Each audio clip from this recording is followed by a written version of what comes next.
જી જરૂર, ચોક્કસ એ બાબતે આપને જણાવી દઉં કે અત્યારે હાલ જે તમારી જોડે જે જૂના વાહનો હોય અને તમને જે મનગમતો નંબર હોય એ નંબરને તમે હાલ નવું વ્હીકલ જો પરચેસ કરવા માંગતા હોય તો એની અંદર તમે એ નવો નંબર મેળવી શકો છો. એટલે કે તમારે માની લો કે જૂનો નંબર તમારે 9 હોય, 1 હોય કે 2, 3, 4 હોય અને એ નંબર તમે તમારા નવા વ્હીકલમાં લેવા માંગતા હો તો લઈ શકો છો.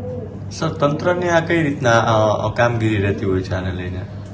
જેની અંદર ધારો કે તમે કોઈક જૂનું વ્હીકલ તમારી જોડે XYZ નંબરનું વાહન છે, માની લો કે એનો નંબર તમારે 2, 3 ને 4 છે. આ વાહનનો નંબર તમે લેવા માંગતા હોય અને નવું વ્હીકલ તમે ખરીદવા માંગતા હોય, ધારો કે તમારી જોડે એક્ટિવા હોય અને નવું બીજું વ્હીકલ તમે 2 વ્હીલર ખરીદી રહ્યા છો તો તમને આ નંબર રિટેન્શન કરાવી શકો છો. આની પદ્ધતિની અંદર તમારે આરટીઓ કચેરીની અંદર એક એપ્લિકેશન આપવાની હોય છે. એનું એક ફોર્મ હોય છે ROR એટલે રિટેશન ઓફ રજિસ્ટ્રેશન માર્ક. આ ફોર્મની અંદર તમારે જે વાહનને લગત જે પણ દસ્તાવેજો છે, ઇન્સ્યોરન્સ છે, PUC છે, RC બુક છે, આ તમામ દસ્તાવેજો અટેચ કરી ફોર્મ ફિલઅપ કરી પોતાની સહી સાથે આરટીઓ કચેરીએ જમા કરાવવાનું રહેતું હોય છે.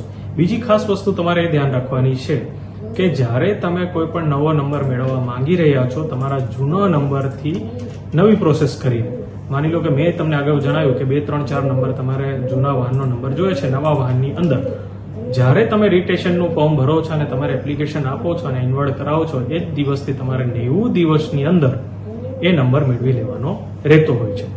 અન્યથા 90 દિવસની ઉપર જો તમે આ નંબર મેળવવા માંગશો તો તમે આગળની પ્રોસેસ કરી શકશો નહીં અને જે સરકાર માન્ય જે રેન્ડમલી નંબર મળતો હોય એ પ્રકારનો નંબર તમે મેળવી શકો છો.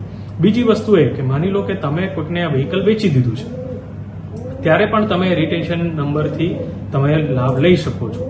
હવે તમને પ્રશ્ન એ થતો હશે કે મેં મારું વ્હીકલ વેચી કાઢ્યું અને મારો જે નંબર હતો એ તો મને મળી ગયો અને જે મેં વ્હીકલ વેચ્યું તો એના માટેની પ્રોસેસ શું? તો એની અંદર તમે જે વ્હીકલ વેચી દીધું હશે તો એની જે પરચેસ કરનાર હશે એટલે કે ખરીદનાર વ્યક્તિ એને રેન્ડમલી નંબર મેળવવો હશે તો એ રેન્ડમલી મેળવી શકશે અથવા તો first come first choice number પણ એ મેળવી શકતા હોય છે. સર, સ્ક્રેપની વાત કરીએ તો સ્ક્રેપમાં દીધેલું વાહન હોય અને એને એ જ નંબર પાછો જોતો હોય તો કેવી રીતે? જી જરૂર, ચોક્કસ એ બાબતે આપણે જણાવી દઉં. જો આપે વ્હીકલ જો સ્ક્રેપ કરાવી દીધું હોય તો તમે આ સેવાનો લાભ લઈ શકતા નથી. એની અંદર તમારા વ્હીકલનું રજીસ્ટ્રેશન કમ્પલસરી હોવું જોઈએ ચાલુ અવસ્થામાં, ત્યારબાદ જ તમે આ નંબર લઈ શકો છો.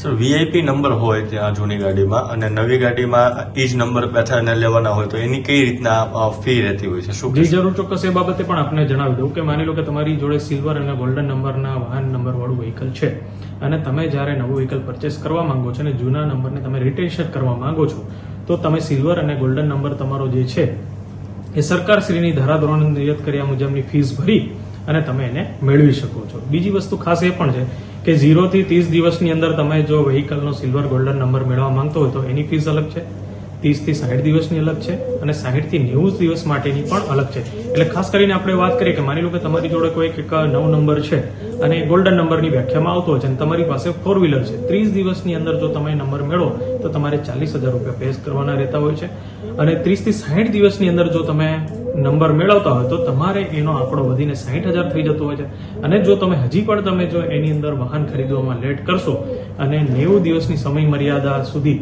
તમે એની અંદર 80,000 રૂપિયા પે કરવાના રહેતા હોય છે. 90 દિવસની સમય મર્યાદા પૂર્યા કર્યા પછી તમે કોઈ પણ પ્રકારના હક દાવો કરી શકતા નથી. બીજી ખાસ વાત એ કે માની લો કે તમે આજે વ્હીકલ નવું પરચેસ કર્યું છે અને તમે એની અંદર સિલ્વર કે ગોલ્ડન નંબર મેળવ્યો છે અને તમે એવું ઈચ્છતા હોય કે વર્ષની અંદર મારે ફરીથી આ વ્હીકલનું રિટેન્શન કરાવવું છે તો તમે એ કરાવી શકતા નથી. ખાસ કરીને એના માટે જણાવી દઉં કે જ્યારે તમે વ્હીકલ પરચેસ કરો છો તો એના માટે મિનિમમ જે અવધિ છે 1 વર્ષની છે. 1 વર્ષ પતે એના પછી જ તમે રિટેન્શનની પ્રક્રિયામાં ભાગ લઈ શકો છો. જ્યારે તમે રિટેન્શનની પ્રક્રિયાની અંદર ભાગ એકવાર લઈ લીધો અને ફરીથી તમને એવું થાય કે મારે વર્ષ કે 2 વર્ષ પછી વ્હીકલ વેચી અને આનો આ જ નંબર મારે બીજા વાહનની અંદર ઉપયોગમાં લેવો છે તો એના માટે તમારે જે ફર્સ્ટ રિટેન્શન માટેની જે ફીસ ભરી હોય એના પ્લસ 25% ઉમેરો થઈ અને તમારે વધારેની ફીસ ભરવાની રહેતી હોય છે. બીજી ખાસ વાત આપને જણાવી દઉં કે તમે 2 વ્હીલર પરચેસ કર્યું છે અને તમે એમ ઈચ્છો છો કે મારે 4 વ્હીલરની અંદર આ નંબર જોઈએ છે તો તમે એમાં મેળવી શકતા નથી. ખાસ કરીને આપણે વાત કરીએ કે માની લો કે તમારી જોડે એક્ટિવા છે અને એક્ટિવાની અંદર આપણે જણાવ્યું એમ કે 9 નંબર છે અને તમે એમ વિચારો કે મારે 4 વ્હીલરની અંદર 9 નંબર જોઈએ છે રિટેન્શન કરાવીને, તો તમે મેળવી શકતા નથી. એટલા માટે કે જે ક્લાસ ઓફ વ્હીકલ હોય એ ક્લાસ ઓફ વ્હીકલની અંદર જ તમે રિટેન્શન કરાવી શકો છો. માની લો કે 2 વ્હીલર હોય તો 2 વ્હીલરમાં જ, 4 વ્હીલર હોય તો 4 વ્હીલરમાં અને ટ્રાન્સપોર્ટ વ્હીકલ હોય તો ટ્રાન્સપોર્ટ વ્હીકલ.